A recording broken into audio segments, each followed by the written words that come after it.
live from Studio D on the campus of the University of Oklahoma. This is Sooner Sports Pack, brought to you by Slim Chickens. And now, here's your host, Chloe Sparks. Hello, everyone. Welcome to another episode of Sooner Sports Pad. We're so glad you're with us. Alongside me are our analysts, Kemper Ball and Caroline Grace. The Sooner softball team added 2 more run rule victories to their stack this past Saturday, now making it 22 of the season. Down in Louisiana, the first game of the day went scoreless for the first 2 innings between Mississippi State and Oklahoma. But in the third, Jocelyn Allo's single helped get the first run on the board, and OU put up 8 runs on 4 hits and 2 Bulldog errors. The Sooners shutout wrapped up in 5 innings, 9-0. And then this second game against Louisiana Tech followed a similar pattern. Freshman pitcher Nicole May tossed a 1-hit ball for 3 1/3 innings, striking out 7. In the middle of the contest, the Sooners put the game away, scoring 10 total runs in the 3rd and 4th inning, 10. All told, it was a 10-0 whitewash for the Sooner women. And the baseball team clinched the series over Kansas last night in run rule fashion as well. The top third of the OU lineup combined for 10 hits, 7 RBIs, 7 runs, and 4 extra base hits. OU pitcher Braden Carmichael struck out 6 in his 5 1/3 innings, and the Sooner men's rolled to an easy 14-3 victory over the Jayhawks. There were a lot of crooked numbers, including 5 in the 3rd, 3 in the 4th, and 6 in the 5th. How about that for men's baseball and women's softball? And in the past 4 weeks, there have been retires or hires by basketball. And this week, it's going to be the women's head coach that was hired, Jenny Baranchek.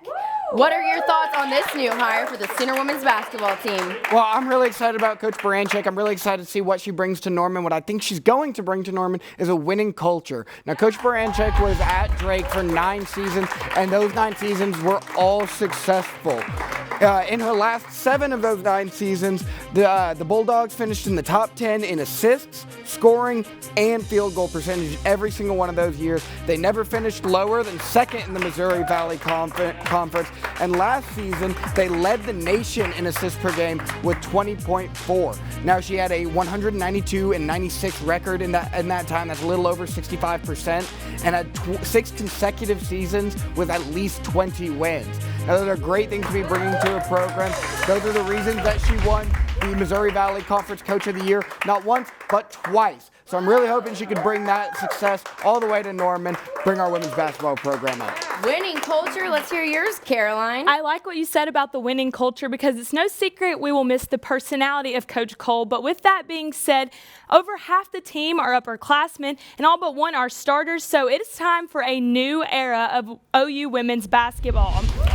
The other half of the team is going to need to step up and meet the standards of those that took the court under Sherry Cole. Recruiting doesn't officially shut down until early May. This is a great time for Coach to evaluate her players and create her own narrative. What she is going to do is going to need to fit the standard here, and how is she going to do it? It's time for her to prove it. And hey, the best way to lead is by example. OU is known to have a fearless leader, and there's no doubt that she has what it takes. Like I said, it's just time to prove it. The new era with Coach Jenny, I like that. Now it's time to talk about our Sooner Standout Athlete of the Week. Mine this week highlighted a great weekend for the Sooner baseball team, redshirt transfer Brett Squires. In the first inning, the versatile utility man slapped a single to left field, knocking in junior Tyler Hardman. And then we fast forward to the 5th inning, Squires blasted a homer down the right field line. All in all, he went 3 for 4 at the plate, scored 3 times, and drove in 4. And in last night's game, he tripled in 2 runs. So quite the weekend for Brett. Can you top that Sooner standout, Caroline? I think I can, because it was just such an amazing weekend for the OU track and field team. I couldn't go with one standout, and so I'm going with 4, but one event, and that's the 4x100 meter relay. It consisted of Jackson Webb, JoJo Sheffield, Coy Ellis, and DJ Smith. They took first place on Saturday in Denton at the North Texas Classic. These guys had nearly perfect handoffs. disqualification they received at the Texas Relays for not making handoffs in the zones. So this is much improvement for those guys. Oh, and did I mention they broke 40 seconds, clocking in at 39.54. That is a huge improvement. It was the first time that they ran their A team. It's only halfway through the season, so it's all up from here. I like that one. That's a good pick.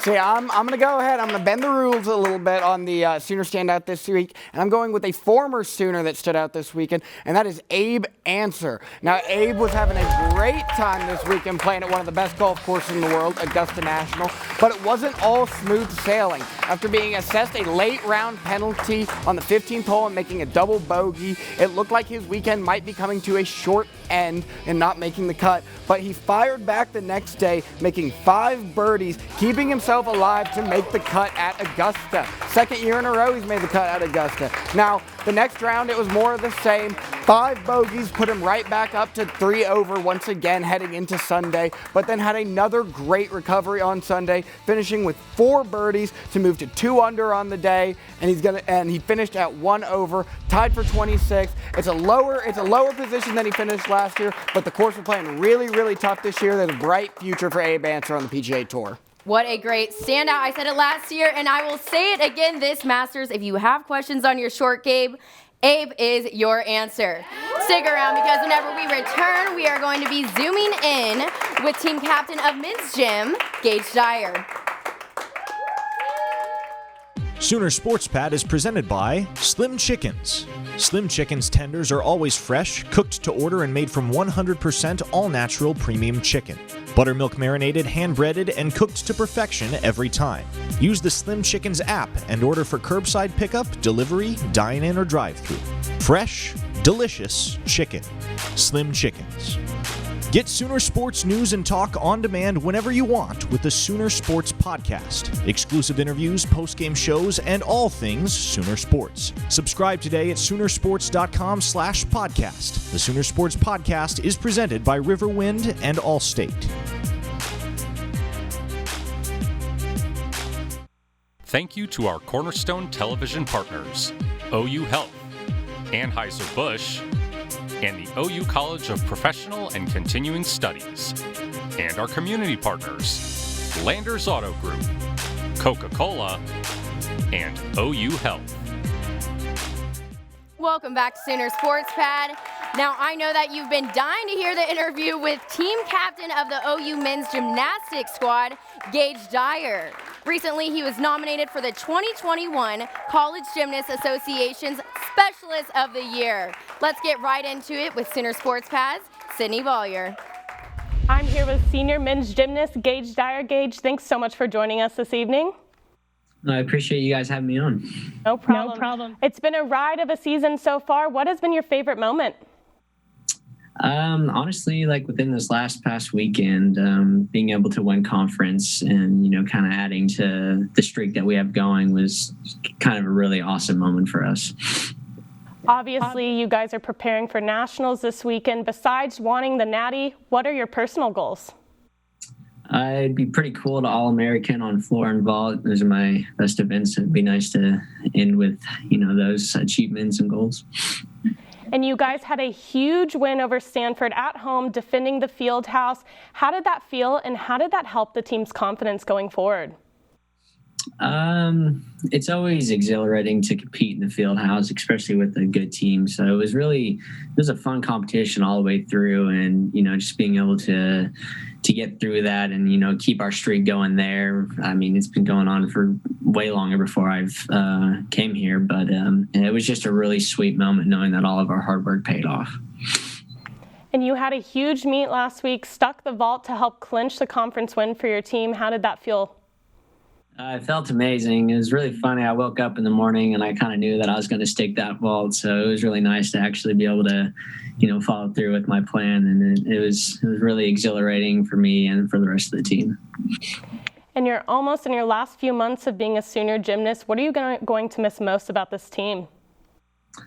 I mean, just the friendships and just the constant hours of being with each other. I mean, obviously we're going to remain friends, but just being able to, have those guys in the gym every single day, push each other and, just kind of build on the friendship and, we've become a family. So it's kind of a bittersweet moment knowing I have all those memories, but it's going to be sad to leave those guys. And last but not least, Gage, you're heading into Natty's this weekend. What song are you going to be listening to pump you up before your meet? Probably Bang by AJR. Well, thank you so much for joining us, and good luck at Nationals, and good luck to the rest of the team. 4 women on the OU women's tennis team have some South American ties. I think that you'll find it very interesting, the culture that they brought with them. So stay tuned for this interesting, heartwarming story from Sooner Sports Pad's Shannon Earhart.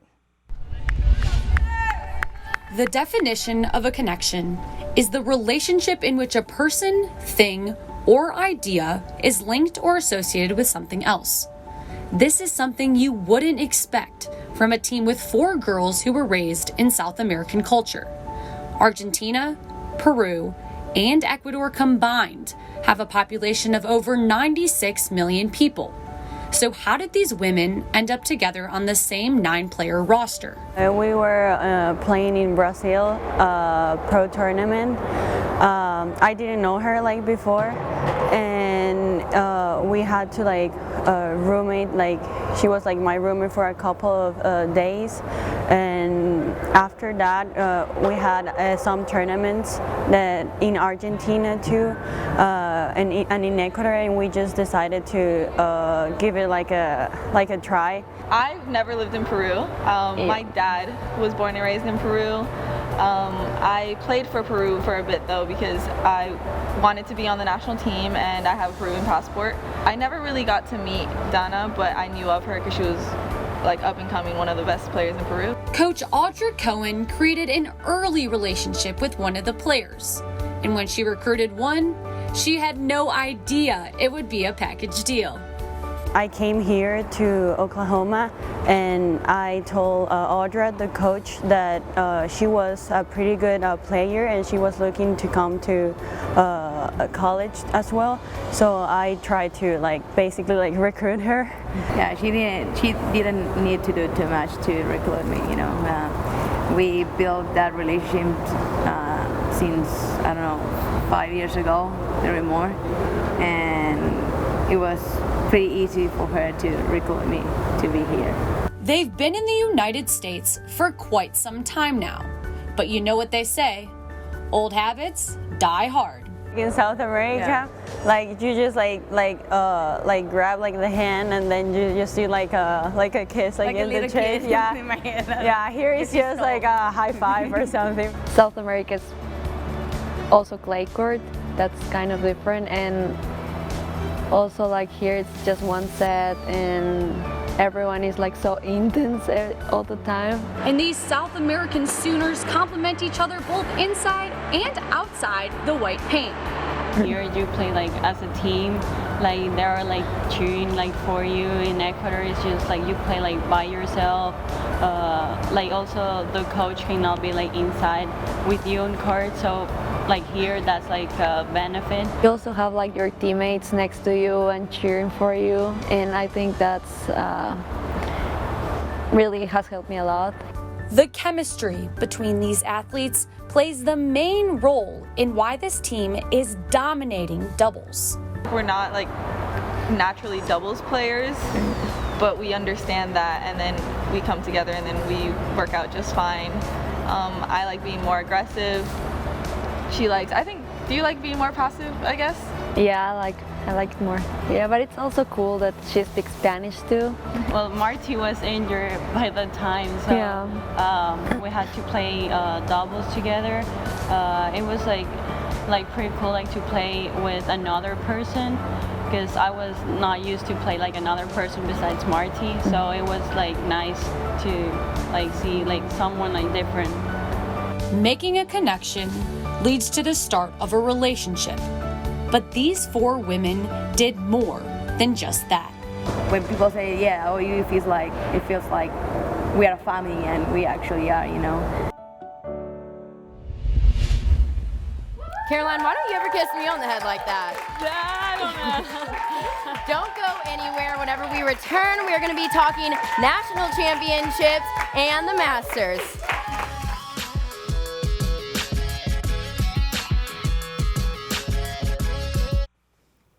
Thanks for sticking with us on Sooner Sports Pad. I know you wanted to see Kimber and Caroline facing off, so we're going to get right into it with the first question. Which Sooner team is going to win a national championship this season? Well, I'm sticking with a bit of a theme tonight, talking a lot of golf. I got my golf tie on, and I'm sticking with the golf theme, and I'm talking about the #1 ranked Oklahoma men's golf team. That's who I think is going to win a national title this year, and why wouldn't they? They're ranked #1 for a reason. They have not finished outside of the top 3 all regular season. They have top 5 finishes in 23 of their last 24 tournaments, and they have guys like Garrett Rebrand, who has been balling this year, 17 straight top 15 finishes for Rebrand. In addition to Rebrand, they have North Texas transfer Jonathan Brightwell, who has been huge for them this season. Brightwell has not finished outside of his top 5, top 10 finishes since joining the Sooners men's golf team. They're deep, they're focused, they're ready to win a national championship. Can't wait to watch it happen in Arizona. Okay, that was good, but this team needs no introduction. It's pretty obvious that the Sooner softball team is on the road to a national championship. They haven't lost one game, not one. In fact, the most they have ever let their opponents score is 7 points. And they run roll almost everyone, like you said in the beginning of the show, Chloe. I can't begin to tell you how many times Jocelyn Allo has been named Big 12 Player of the Week, and their pitching staff is absolutely stacked. They play Texas this weekend, which should be a great matchup, but Patty Gasso said it herself. This could be the best softball team she has coached, and that's a lot coming from the GOAT. You can never go wrong with the softball team, but for this next question, we're going to stick to Kimber's golf theme. Who impressed you at the Masters?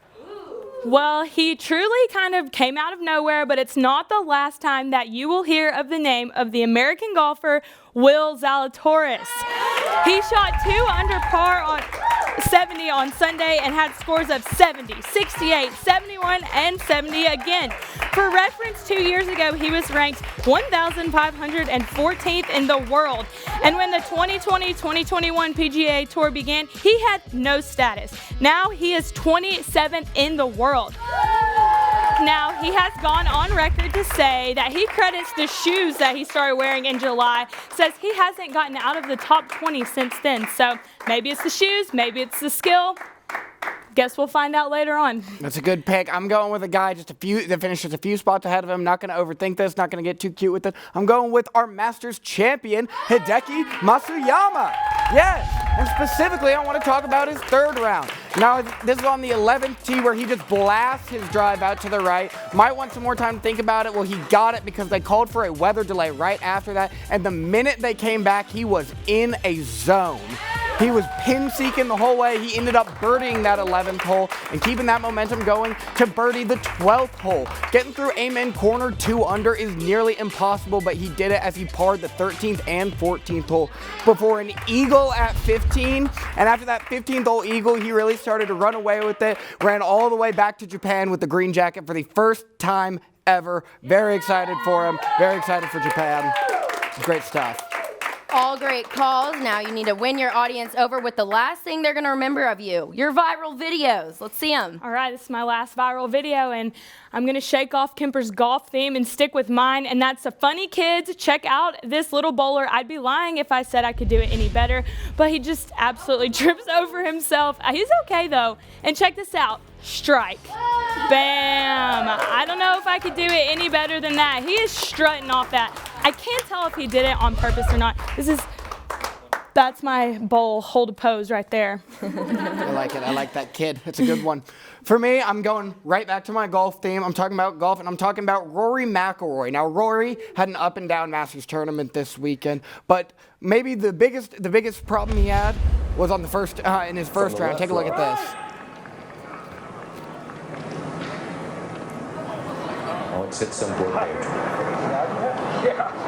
Oh, if you didn't see it there at the end, he hits a patron, and it just so happens to be none other than his father. Who would have thought? That was a good one. I have never done anything like that in all my years of golf. I'm not near accurate enough to hit my dad, no matter how hard I try. You must just love your dad more, Kemper. I love you, Dad. I'm sorry.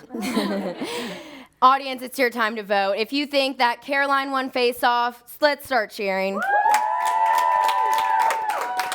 Pretty loud. If you think that Kemper won with Rory's hitting his dad, cheer. You're all heartless. You're all heartless. Okay, I think that Caroline is going to be taking home the gold, though, this week for face-off, her last one of the semester. Be sure to stick around because coming up, we are going to be talking about the Sooner Sports Pad mailbag. Plus, I'm going to show you some sports you should watch out for.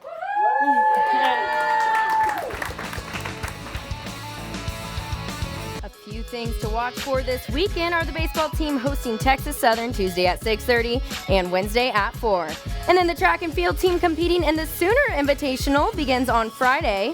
Men's gym and the NCAA qualifier at 1 o'clock in Minneapolis, also on Friday. And lastly, also on Friday, the Lady Gymnast will be in Fort Worth for the NCAA semifinals at 5.